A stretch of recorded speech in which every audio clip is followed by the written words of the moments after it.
प्यारे बच्चों, आज जो हम टॉपिक डिस्कस करने आए हैं वो किसका है? जड़त आघूर्ण तथा घूर्णन गति पे।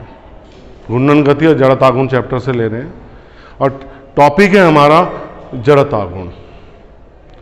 आपने जड़त को पढ़ा होगा, किसी वस्तु का वह गुण जिसके कारण वो अपनी प्रारंभिक अवस्था, मतलब जो अवस्था होती है, ओरिजिनल स्टेट होती है, उसमें रहना चाहता है, वो उसका क्या कहलाता है? जड़त कहलाता है।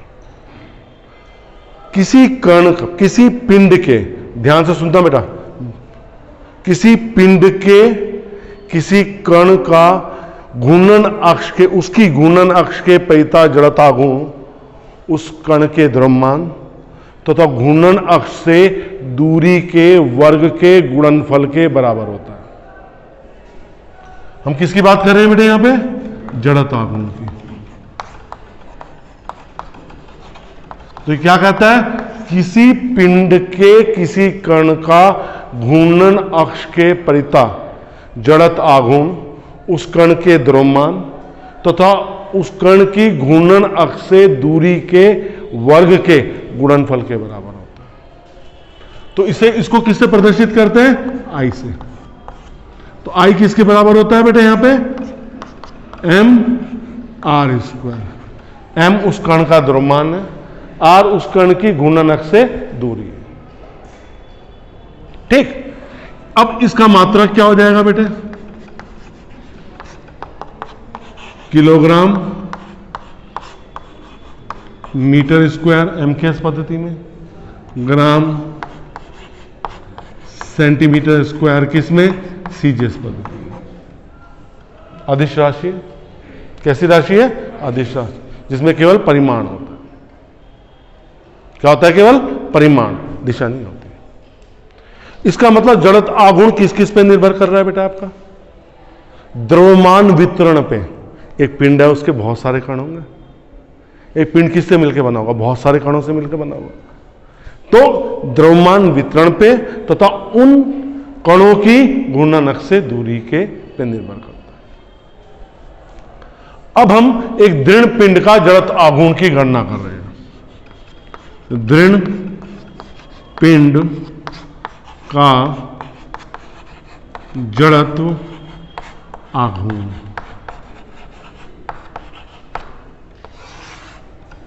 ये थ्योरी सब में आएगी। एक दृढ़ पिंड बहुत सारे कणों से मिलकर बना है। एक कण तो होगा नहीं, तो कोई भी वस्तु बनती है, कोई भी चीज बनती है तो बहुत सारे कण मिलकर बनाती है। इन कणों की घूर्णन अक्ष से दूरी, ये घूर्णन अक्ष पास हो रही है, इन कणों की घूर्णन अक्ष से दूरी क्या है? R1 M1 द्रव्यमान। एक पिंड बहुत सारे कणों से मिलकर बना है जिनके द्रव्यमान है M1 M2 M3 M4 Mn। n कणों से मिलकर बना है, जिनकी घूर्णन अक्ष से दूरी क्या है?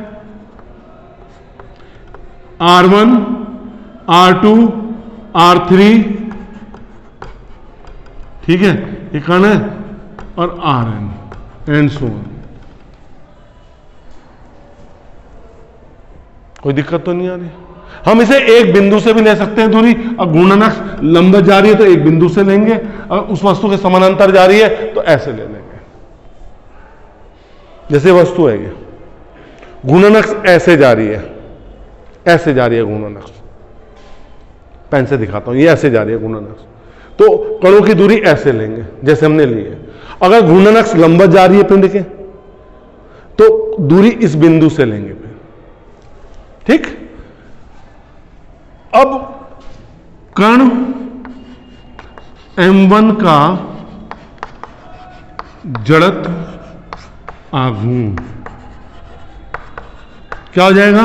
I1 is equal to M1 R1 square. M1 द्रव्यमान है, उसकी घूर्णन अक्ष से दूरी कितनी है बेटे?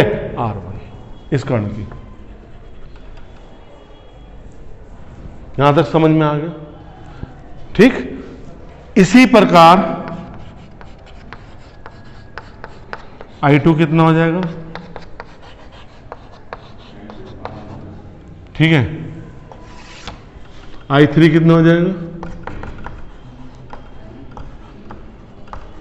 बस हम डॉट डॉट लगा दिया। बाकी I N is equal to कितना हो जाएगा, M N R N square. अब हम किसका जड़त्व आघूर्ण निकाल रहे हैं,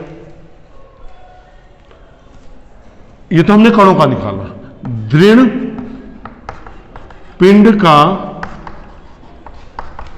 घूर्णन अक्ष के परिता जड़त्व आघूर्ण, आई इज इक्वल टू क्या हो जाएगा,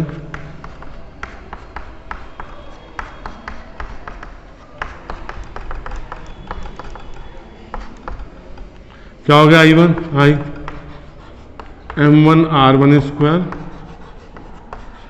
m2 r2 square plus mn rn square.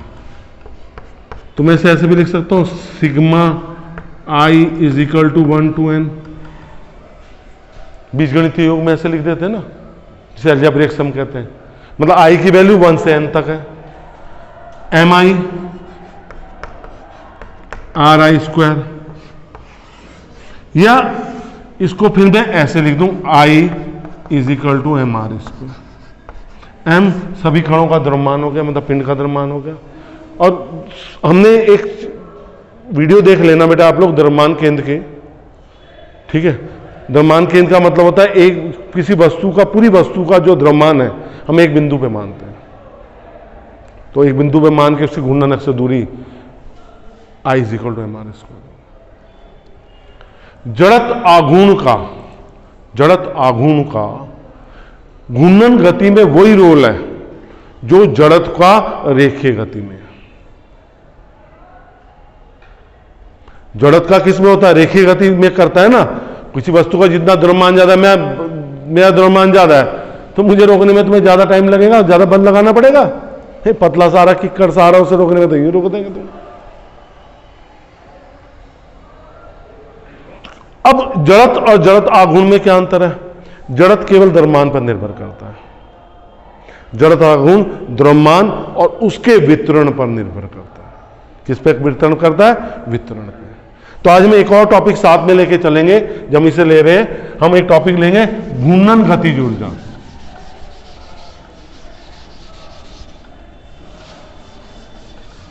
आप जानते हैं गतिज ऊर्जा क्या होती है,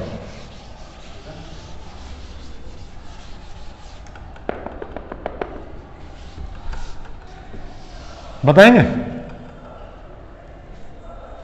किसी वस्तु में उसकी गति के कारण जो ऊर्जा होती है उसे क्या कहते हैं, सीधे सीधे। पर वो जो गतिज ऊर्जा थी रेखीय गति के लिए थी, वस्तु एक सरल रेखा में चल रही थी। यहां वस्तु किस क्या कर रही है, एक अक्ष के परिता घूम रही है, एक अक्ष के परिता क्या कर रही है, घूम रही है। तो घूर्णन गति होगी इसकी। तो इसमें जो गतिज ऊर्जा होती है, जब वस्तु किसी अक्ष के परिता घूमती है तो उसकी गति को कहते हैं घूर्णन गतिज ऊर्जा। हम घूर्णन गतिज ऊर्जा बता रहे हैं यहां पे।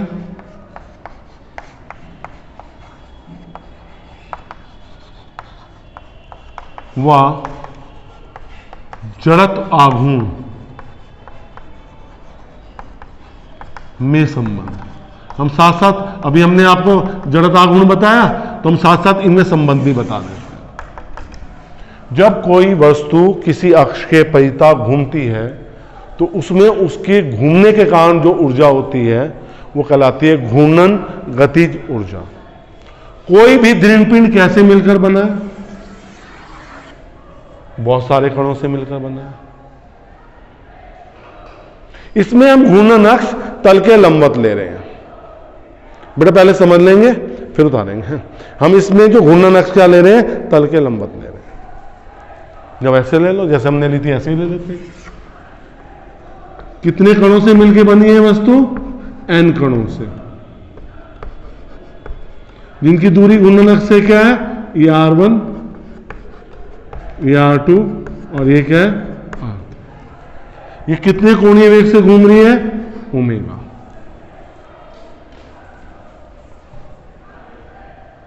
कितने कोणीय वेग से घूम रही है? ओमेगा कोणीय वेग से।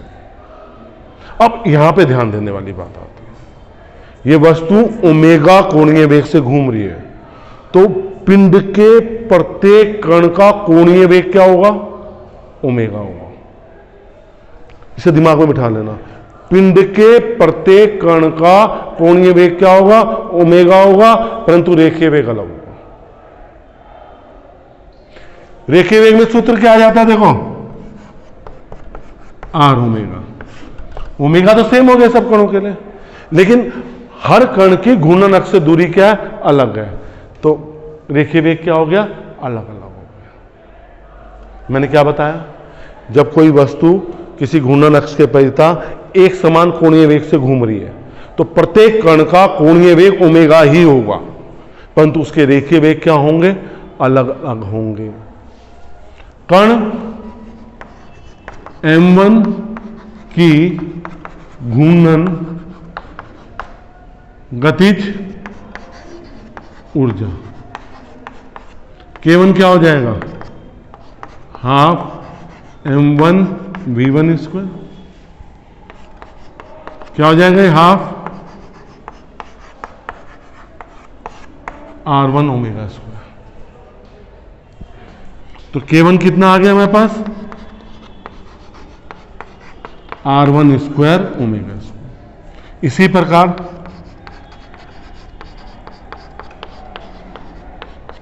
Half m2 r2 square omega square,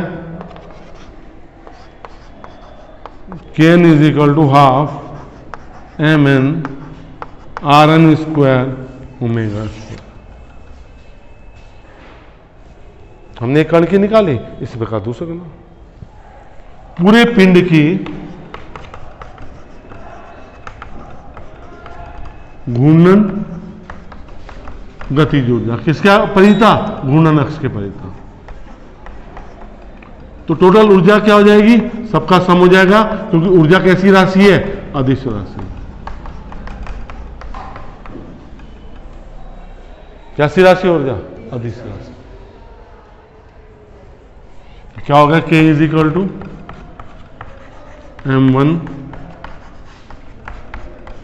half m2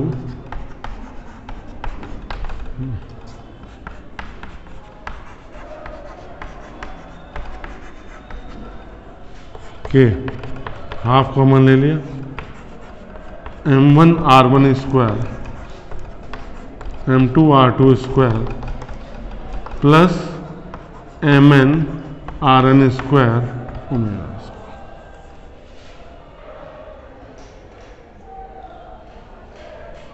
अब इसे मैं ऐसे नहीं लिख सकता जो मैंने लिखा था, sigma I is equal to 1 to n mn rn square omega square. लिख सकता हूं पूरे को, सम को। अभी लिखा था जड़ता आगुण में, तो कितना हो जाएगा? Half I omega square. तुम्हारी घूर्णन गतिज ऊर्जा क्या होगी? के आर से प्रदर्शित करेंगे इसे, तो के आर क्या होगी हमारी? Half I omega square.